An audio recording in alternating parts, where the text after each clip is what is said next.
हमारे साथ हमारे सीनियर एडिटर हिमांशु शेखर मिश्रा जुड़ गए हैं। हिमांशु, यहाँ पर आपसे ये समझना चाहेंगे कि ये जो कैबिनेट का फैसला है उड़द, तुअर समेत खरीफ की फसलों की एमएसपी बढ़ाने का, कितनी राहत ये किसानों को देने जा रहा है? क्योंकि यहाँ पर सरकार साफ तौर पर ये कह रही है कि महंगाई पर नियंत्रण करना जो है वो सरकार की प्राथमिकता रहा है। निश्चित तौर पर अदिति, अगर आप विस्तार से देखें तो 17 फसलें हैं, खरीफ फसलें हैं जिसकी एमएसपी को बढ़ाने का फैसला किया है।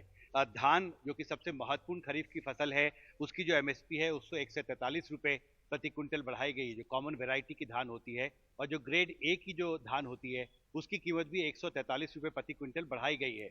दालों में आपने सुना मूंग दाल के बारे में फूड मिनिस्टर बता रहे थे, पर अगर आप लिस्ट देखें उड़द दाल की भी जो एमएसपी है वो 350 रुपए प्रति क्विंटल बढ़ाई गई है। जबकि अरहर जो कि एक बहुत ही महत्वपूर्ण खरीफ फसल है, उसकी जो एमएसपी है वो 400 रुपए प्रति क्विंटल बढ़ाई गई है। जहां तक महंगाई का सवाल है, मैं आंकड़े देख रहा था, जो फूड मिनिस्ट्री की जो डिपार्टमेंट ऑफ कंज्यूमर अफेयर्स है उसने जो ताजा आंकड़े अपलोड किए अपनी वेबसाइट में, उसमें साफ तौर पर लिखा है कि जो अरहर दाल है उसकी कीमत पिछले एक महीने में यानी 6 मई से 6 जून के बीच देश के करीब 31 शहरों में 20 रुपए प्रति किलो या उससे ज्यादा बढ़ी है। ये रिटेल प्राइस का मैं जिक्र कर रहा हूँ। निश्चित तौर पर दाल जो है वो हमेशा से सरकारों के लिए एक चिंता का विषय रहा है और इसलिए इस बार दालों में सबसे ज्यादा एमएसपी की बढ़ोतरी की गई है।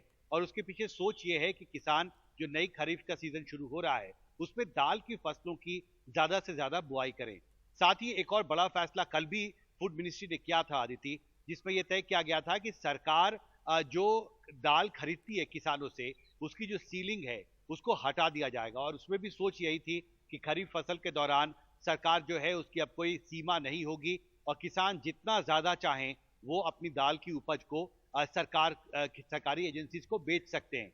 और इस सब के पीछे सोच यही है कि पिछले कुछ साल में लगातार दाल के मोर्चे पर सरकार को कई तरह की चुनौतियों का सामना करना पड़ा है। और जैसा मैंने अभी आपको जिक्र किया, देश के 31 शहरों में पिछले एक महीने में अरहर दाल जो है वो 20 रुपए प्रति किलो महंगी हुई है। और निश्चित तौर पर अब कोशिश ये है कि अगले साल या उसके आने वाले साल में किसान ज्यादा से ज्यादा प्रोत्साहित हों, दाल की फसल का उत्पादन बढ़ाया जाए, जिससे कि बाजार में उपलब्धता बढ़े और कीमतों को नियंत्रण करना और विशेषकर महंगाई पर काबू पाना भी आसान हो। अदिति, बिल्कुल, बहुत बहुत शुक्रिया हिमांशु इस तमाम जानकारी के लिए।